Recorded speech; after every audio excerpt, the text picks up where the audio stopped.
turn that down. Okay, okay. So many things. All right, so put that desktop up here. I can see that.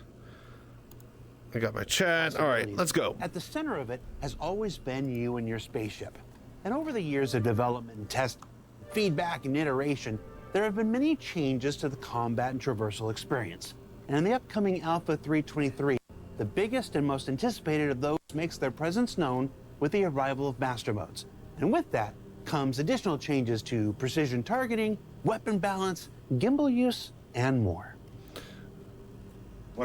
Okay, so coming from the VR citizen's perspective, all of this is great and all, except for the precision targeting mode. So that's basically the only thing that I don't know, have beef with. I don't have beef with. We need to just, you know, discuss targeting precision mode with the new master modes and all that stuff. Everything else about it, from a normal citizen standpoint, the slowing down the flight from 1,000 meters per second plus of every ship, or a kilometer per, you know, second for flight combat, down to like, you know, 250 and 500 with boost.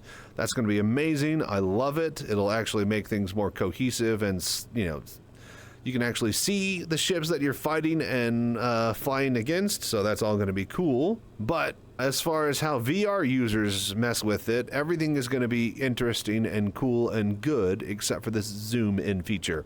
Right now in Star Citizen, there actually is a slight zoom in feature. Hang on, we always got footage. We always got a video. All right. Hang on. There's. Okay, here we go. This one. All right. Vehicles targeting, enable auto zoom on locked target, and then targeting max auto zoom level. All right, so this is a slider bar and a toggle setting, right? That basically when you're locked onto a setting and you're shooting at them, it zooms in on them. So this is already a feature in the game. But if you're playing in VR, you have to turn it off because it's just absolutely sickening. Because, like, okay, you know what? Screw that. You don't even need VR to realize what's going on. Put a telescope or a scope or binoculars up to your face, and not in VR, okay? And then try to actually pinpoint and look at something specific without taking them off, pinpointing it first, and then bringing it back up. Basically, having to rely on binocular zoomed vision with your, you know, the precision of your neck muscles that it allows for is just it's just a non-starter. All right, it sucks. So, being stuck to a permanently zoomed vision whenever I'm trying to do precision modes, I'm just not sure how that's going to work in VR. So, Master Modes is a way for us let's to just see what they have to say. Emphasize on what the ships are.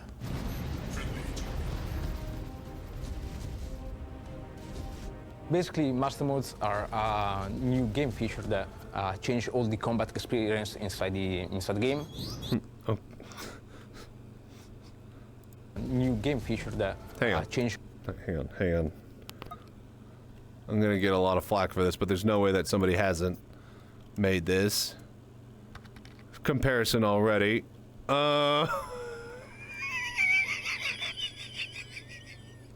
Okay, what was that movie? I got it, you guys. I found the...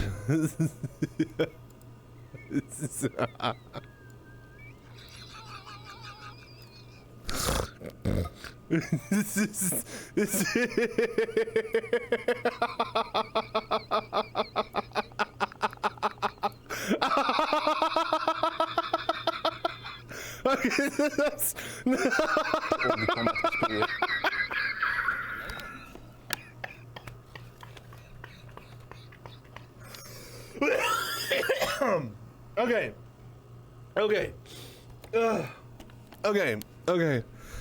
Okay.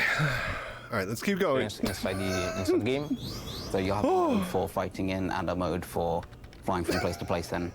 Dear God, you are an evil fucker. There's no way I'm not the first person, okay? There's no way. All right. Okay, let's get master modes, okay? We have important stuff to discuss. Okay, We essentially try and solve a lot of the problems that players have had with the flight experience. You can decide if you want to be in full combat mode, or you're just in transit, or you want to get out of the situation as quick as possible. Check fire. You want me to do it again? In transit, or you want... I'll do it again. Anybody watch Sunny in Philly? Seen the McBoyle twin? Want to get out of the situation. Okay, tell me I'm not wrong. Master mode is the thing that makes ship combat exciting and making the ships that you have in the game perform in the roles that we have envisioned for them. Okay. We got important stuff. Masters and blasters, y'all. Masters and blasters. Since CitizenCon, we've been bringing master modes into Arena Commander. Progress has been quite good, showing off the new modes and letting people get their hands on it. Collecting the feedback, seeing how players respond to that online. It's still not... Is Master Modes out with 3.23? Right? They're putting it in the PU, right? Not just in Arena Commander? Correct? Will it change all of the... It should. Yeah, correct. Okay, so yeah, next patch, every single ship is going to have the new Master Modes flight model. It's react on social channels. We've been testing internally a lot. It's a very limited selection of ships, but even so, people seem to like it. So we've taken that feedback and carried on making progress and adapting it all to the rest of the ships as well. We've been watching how players play the game, monitoring analytics, putting it all together and sharing it with the devs who need to see it.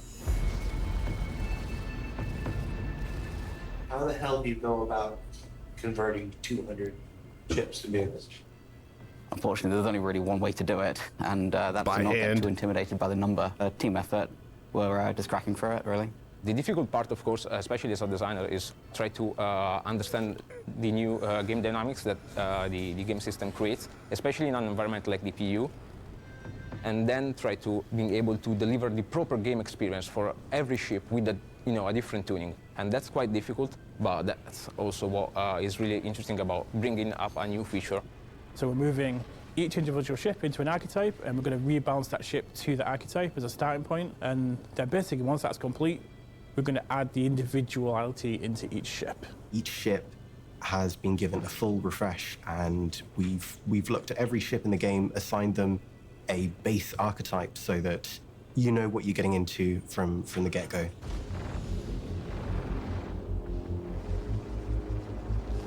All ships, based on how big they are and what kind of purpose they serve, will get an archetype assigned to them. A typical archetype is a snub fighter. Very, very small, very agile, but it cannot dish out a lot of damage, and it can also not receive a lot of damage before it pops. See, all these archetypes make sense, having the small, slight fighter be the light fighter. Light fighter. Or snub fighter, Very light fighter, maneuverable, heavy fighter. Decent weapon loadout, and it's basically there for agility engagements. Medium fighter. Look at that, medium fighter, the Hornet, baby. Warning. Pretty agile for its size, but it has a lot more offensive firepower. Target destroyed. Heavy fighter. They don't maneuver well, but when you have them to be at the front of them... The Vanguards need to just be instantly destroying the ships as soon as you can get a beat on stuff. Like, if I'm thinking to War Thunder, I'm thinking of like the, what was it? The P-48? Hang on. Okay, here we go. All right, so yeah, it could carry 4 50 caliber machine guns and a 20 millimeter cannon, okay? Literally, this thing is the Vanguard Warden, okay? Like, it literally has 4 cannons and then a big gigantic 20 millimeter. The exact same as a Warden. A big size 5 mount or size 6 mount with gimbal, and then 4 size 2 or 3 mounts or whatever it is. In that size will be assigned to one of these things. Based on the ship and what the purpose of the ship is. We have variations of that. The interceptor variant of these tunings. This is a tuning variation that can apply to any of these archetypes. An interceptor tuning for a ship means that this ship super quick exchanges the agility. With agility, we mean the rotation rate and the lateral strafing accelerations. Yep. Simply for speed. So they will not be able to turn their velocity vector much. Boom and zoom. They will zoom. not be able to rotate much, but they will be very, very fast just going forward. Racing ships are like the base archetype that almost all racers ended up with so far are interceptors, because racers prefer speed over everything else. You would But think you it'd be wanna pick agility, the right but I racer guess for the right track. The other depending end on of the the range track. are our, let's call them fighter bomber tunings. That means we trade agility for simply durability. Okay, so these have firepower and then more firepower and then durability. On top This of the fighters, should be able to get up to a decent speed, but it'll take a while for we acceleration-wise, just keep I going think. with this. We have gunboats for ships that are constellation-sized. We have corvettes for something like a hammerhead, right? So our hammerhead is for us is our anti-fighter corvette. Frigates are basically the biggest ship that players can control in the universe right now. So we're talking Idris, we're talking 890 jumps. I know that players cannot control the Idris, but we're talking ships like the Carrack. Those are frigates, really, really big ones, but also they will have variations in their tuning based on the brand or what the purpose of the ship is. So these are very big changes that are coming, but the main takeaway is that these archetypes are just reference frames for the type of tuning you want to give a ship. It does not mean that every ship that you have in the verse will fit a specific archetype. There are ships which are in between. For example, the Saber. I'm glad that they're like, because so many games will like arcade their way out into like, all right, so this is the heavy fighter, these are the bombers, these are the light fighters, and then there's no discrepancy between them at all. So I do like that, you know, certain ships will fill specific in-between kind of roles and do them very, very well. Is it a medium or a light fighter? It's somewhere in between. The Cutlass has not the durability of a heavy fighter, has, however, the turret of a heavy fighter, so it's somewhere in between. So there are... The Cutlass is made of tissue paper. I do not be taking that into a fight and be expecting to do anything other than have superiority over an inferior force. If anybody who is actually trying to take out anybody else is coming up against a Cutlass, the Cutlass is going to go down. But if the Cutlass takes like a settlement by surprise, yeah, it's got a turret, it's got 4 size 3 weapons, you can unload a dozen or so troops easily enough, like, yeah. If nothing else is there, the Cutlass is king. do not fit exactly into these frames. But this is the beauty of it, because these ships, we can make them fit anywhere where they want. We just need to make sure that the balance between them is right. Not everything fits in a box, and it would be very boring if it did. All right, so this is what we're... Precision targeting is a new way. is the thing. This is what we're all on about here, okay? All right, so I do not know how this is all going to work and how good it's going to be in VR. Not everything fits in a box, and it would be very boring if it did.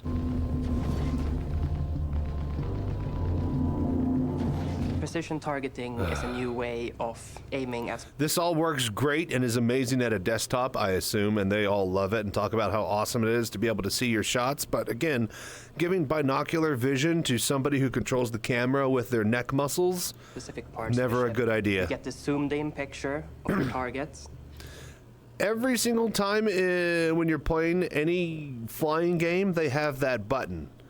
What does that button do? Zoom to target or camera pan to target, like in War Thunder, you could be flying, and if your target goes over you like that, you can hit a button that's at the desktop, will get your head on your character and immediately turn and look at that ship. And then you can use that and hold on to that button and then like maneuver your way till that target is in front of you, let go of it, and then actually, you know, maneuver and fly with your joystick as if you were looking in front of you. So I can't use that button at all in VR. It's horrible. It locks your vision whenever you turn your head. The camera isn't moving. So if it's a lock vision button, then VR players won't use it at all. If it's just a pure zoom, then that's going to be debatably even worse, because if you look around with a zoom, again, put binoculars or a telescope to your face, look at an object, and then look around and then try to find that same object again. It's impossible without taking the zoom off, finding your area that you need to zoom in at, and then going back. Like having precision aim at that type of scoping and zoom ability on your neck muscles alone is just... And it allows you to it's just asking for trouble. paint over specific components of the ship. So if you want to take out the thrusters, you simply aim towards the thrusters and your gimbals will make sure the bullet lands. Okay, so the fact that it says you aim towards the thrusters or you aim towards the lasers It seems to be that it's a zoom ability and not an actual automatically zoom in at target. So I don't know. It might be doable. This is just going to be one of the things that VR players just might not be able to mess with.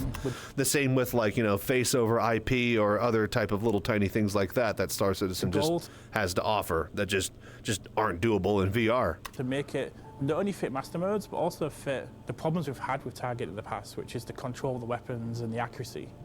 Since master mode.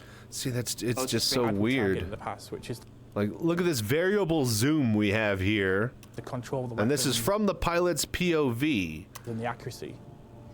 So I don't know if any of these developers have ever taken this system out for a ride and tried to use head tracking with it, because as soon as they zoom in and look around a little bit, the head tracker is just gonna bringing everything closer together, and master modes is slowing everything down. We need to make sure. Again, just grab binoculars and just go out and look at stuff as if they were your eyes. You immediately start to realize the problems, you guys. That the weapon speeds are adjusted as well. It will reduce your fire rate. It will therefore decrease the spread and allow you to be more precise where you hit. Good examples for that is if you want to... Okay, so there's also added precision bonus with the weaponry that's tied to this mode too. So it's not just a visual overhaul. Fire. I don't know, you guys. I imagine and I hope that they'll balance this for VR, but this sounds like a kind of, yeah, we just slap this on without thinking about, you know, any further than a desktop, which, you know, to be fair, is their priority. But, you know, if you're going to be adding VR on top of all of this later, then if this is a core feature of how you fight in flight against capital ships and other players, then, yeah, I don't know. The ship from very far away, and you want to make sure that your shots hit. An even better example is if you have a light fighter and you want to help take down a larger ship. You will not be able to take down the ship by yourself, but you can help take down a larger ship. An even better so, like, here's an example of right here what it would be. Example is if you have a light fighter and you want to help take down... The thing is that when you're already in VR, you kind of already have a zoomed in view. You're in helmet cam. You're not looking at behind helmet camera to see all your HUD.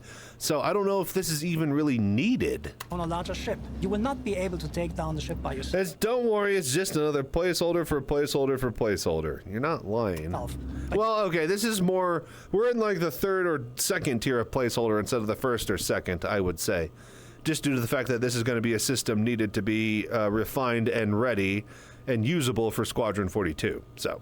You can help other players by crippling the turrets with ballistic cannons, for example, and others. Okay, so he aims the target reticle at the thing and it will hit there guaranteed. Subsystem. So that allows you to see better what you're currently targeting. I don't know, man. If that's controllable, I don't know how they're controlling it right now, because flying, they're obviously having to fly with their joysticks. Oh, Jesus, what do we do here? Oh, no, we're in the... Bring all weapons. They're obviously having to fly around with their joysticks.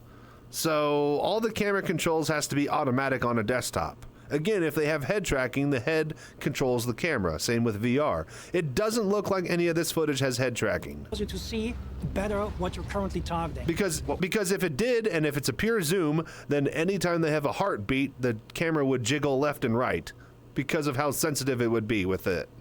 We're doing is we're bringing all weapons into 3 archetypes. We have the anti-fighter weapons that have higher fire rate and a higher velocity that allows you to hit targets such as... I do like the difference between ballistics now being higher velocity and you're just hitting the target instantly versus lasers being able to recharge and have infinite use versus ammo, but slower fire rates as well as more inaccurate shots. And then we have the anti-material weapons. Anti-material weapons is the one you bring out when you and your friends want to hunt a hammerhead. It's got the highest damage of all the weapons.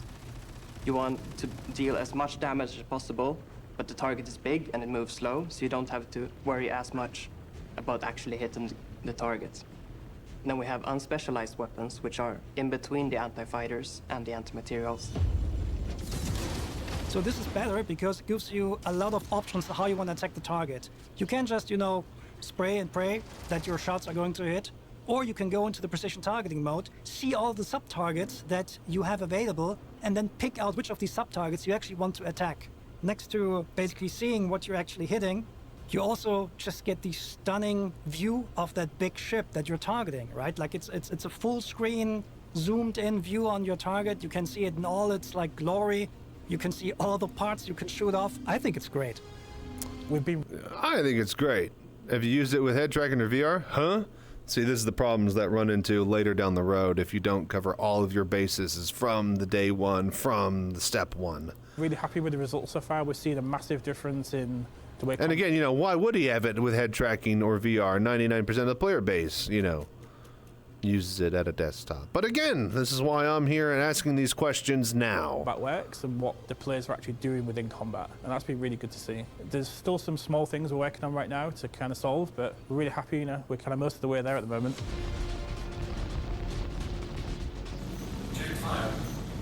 The next big thing that the new aiming system has is the removal of the so-called N-1 system. That means that when you have a gimbal attached to a ship, the weapon attached to... Gimbal rework is going to be interesting. We'll need to see how it all plays out in the end, but the gimbal I like where they're going with it. Goes down one size. At this point in time, after like lots of testing, we're pretty confident that we don't want the system anymore. So in the future, if you have a size 3 gimbal on your ship, it will carry a size 3 weapon. But we're actually going further with this because from 3.23 onwards, you will not be able to mount fixed guns on your ship anymore. In addition to that, all the turrets, however, will get gimbals. So this is a requirement because of precision aiming mode, because the precision aiming mode we also want to be able to use on turrets, and we need a way to make the bullets fly where we want them to fly without cheating. So this means all turrets, they will get gimbals on their guns so they can properly lead, but to still... I do like that that turrets should be king. You should be at very high risk taking on an anti-air turret platform, ground, ship-based, or otherwise. If you are a fighter, you should be very, very, very, very afraid of anti-air, especially going head-on towards it.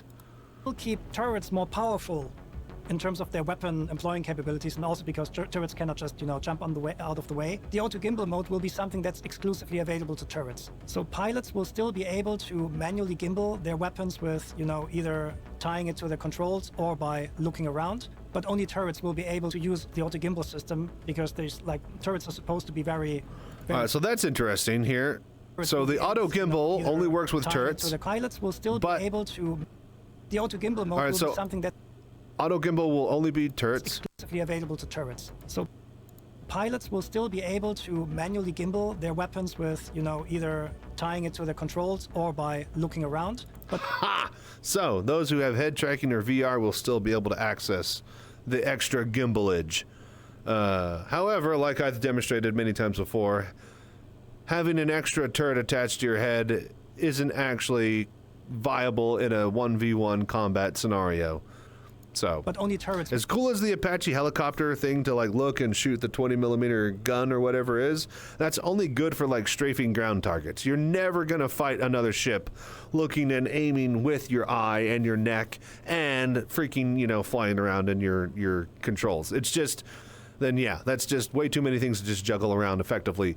1v1 fighter v fighter, okay? Again, having your turret attached to your helmet and camera, strafing ground targets or capital ships, amazing. But be able to use the auto gimbal system because there's like turrets are supposed to be very, very dangerous. But again, fighter v fighter, it ain't happening, Captain. Dangerous. And so players just have the choice how to apply the damage the best. However, because auto gimbaling is also in an assisted mode, it will come with a reduction in fire rate, just to keep things fair. So the feedback, it has been going pretty well. We've been really happy with working with the community who's been playing this to kind of fine-tune it and make the changes needed, and we have made a lot of changes based upon these feedback. Most of the feedback that we've been getting has been pretty positive around squadron battle, where there's some pretty good group combat dynamics players are reporting positively on. There's some really cool gameplay emerging, such as how players evade now is quite different. You have to drop chaff, break your target lock, break away, like find your opportunity to break away from. Yeah, I don't really see a lot of people actually going into flight mode and evading. I'm pretty sure they're just going to fight until they explode or die.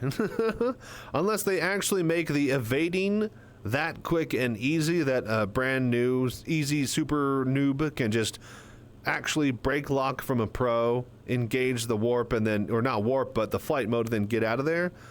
Like, unless that is actually, you know, becomes the meta, I really just see everybody just sticking into it till they either win or lose. Your ship. What we can see at the moment is that players are I don't know. It depends on if they want 1v1 fights to take like 5 to 10 minutes or if they want them to be over in 30 seconds. The time to kill comes up as a big factor when all this as well.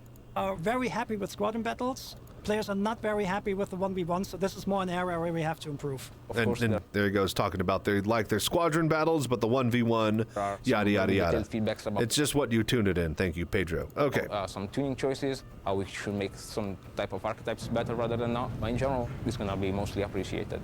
The players are really enjoying the different roles that we've got. The interceptors are quite successful. There's been some pretty good feedback around the Buccaneer. We've probably still got a little bit of work to do around the Lightfire class and 1v1s, but other than that, it's been pretty good. It means you can stay closer. You are much more in control of staying in a closer formation with other people that you play. And that's with. also, this is, I think, going to be the best part about all of this. You can actually, like, fly up next to a ship, and your throttle throw will actually matter, and you won't be like max 0 to max, and then you'll be trying to match like, 150 or 250.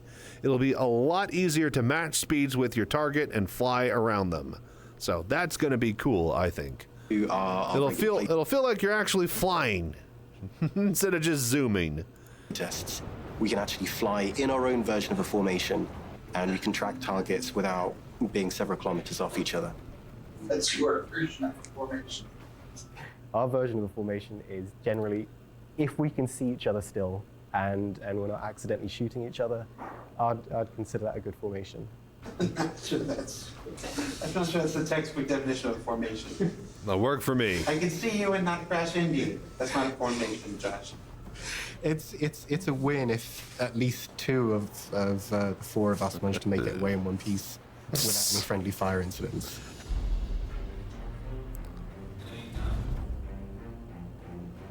So the thing that excites me the most about Master Modes is if you just watch the footage of players dogfighting at the minute, you can really see how close all of those ships are, and it just feels so much more cinematic. It's really about the foundation of the whole flight experience moving forward, because I fully understand that this isn't a game just about combat. We want to communicate that players who want to do combat, they'll go into... It's so hard to tell from the footage how that zoom mode operates.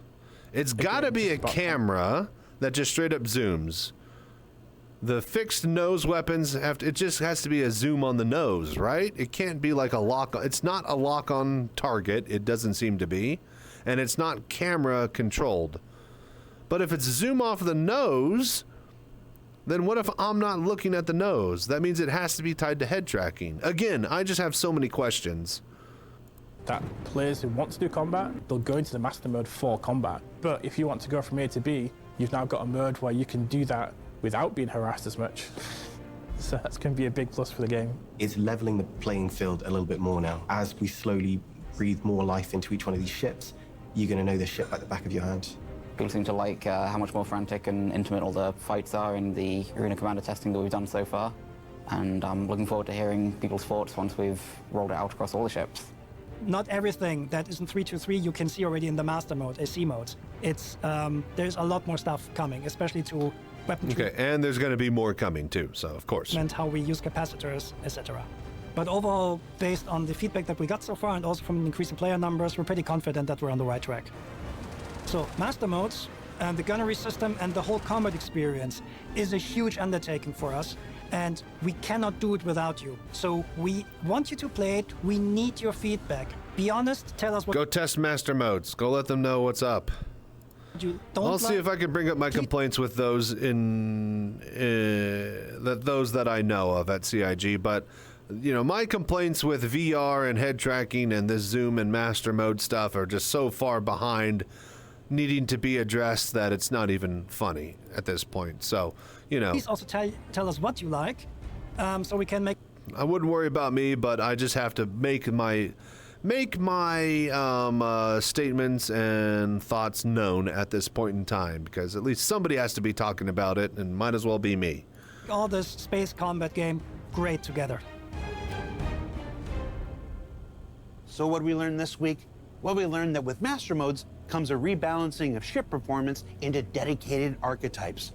That these archetypes are simply where tunings start and will be grown from to ensure that each ship and vehicle provides a unique experience going forward. And that precision targeting, weapon gimbal, and balance changes all combine with master modes to provide a more involved, visceral combat experience for pilots when they arrive in the upcoming Alpha 323. For Inside Star Citizen, I'm Jared Huckabee. Thanks for letting us share the process of game development with you, and we'll see you all here next week.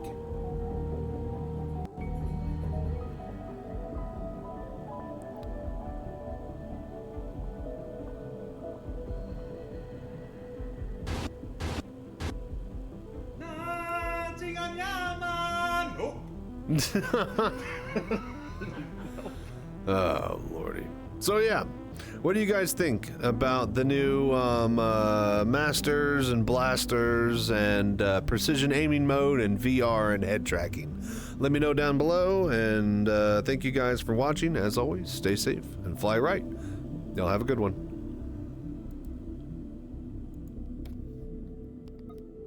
Okay, cool.